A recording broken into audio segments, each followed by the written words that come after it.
ঠিক না, দিদির প্রতি অত্যধিক আবেগ, কিন্তু কিছু সিস্টেমের অবশ্যই ভুল আছে। এখানটা সিস্টেমের কিছু অবশ্যই ভুল আছে।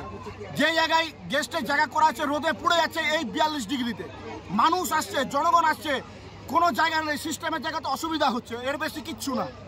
এখানকার যে মঞ্চে বসারও যে জায়গা করা হয়েছে, রাজ্য নেতা থেকে বড় চেয়ারম্যান থেকে আদিবাসী থেকে সকলকে এখান থেকে ইয়ে করে দেওয়া হয়েছে। মানে স্টেজে কাউকে জায়গা দিচ্ছে না, সে নিয়ে আপনাদের? আমাদের স্টেজে ক্ষোভ নাই। মমতা বন্দ্যোপাধ্যায় মামাটি মানুষের নেত্রী, আমরা মাটিতে থেকে দল করতে অভ্যস্ত, কিন্তু মঞ্চে তারা থাকবে যারা মাটির সাথে যাদের যোগ আছে, এটাকেও থাকতে হবে সাথে। এখন কি আপনারা এখানে থাকবেন না চলে যাবেন? না, এখানেই থাকবো। আমরা দিদির মিটিং দরকার রাস্তায় দাঁড়িয়ে শুনবো, রাস্তায় দাঁড়িয়ে দিদির মিটিং শুনবো। আমাদের নেতা উজ্জ্বল চট্টোপাধ্যায়, বিধান উপাধ্যায়, আমাদের নেতা জেলা স্তরীয় সবাই আমাদের নেতা, তাদের আদেশ আছে, আমরা রাস্তায় দাঁড়িয়ে শুনবো দরকার হলে।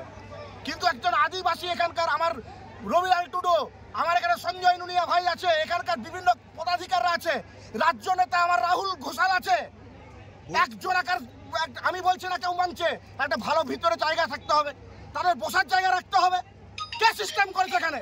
আসানসোলতে সব দেখা যায় না, আসানসোলতে দেখা যায় না এইসব।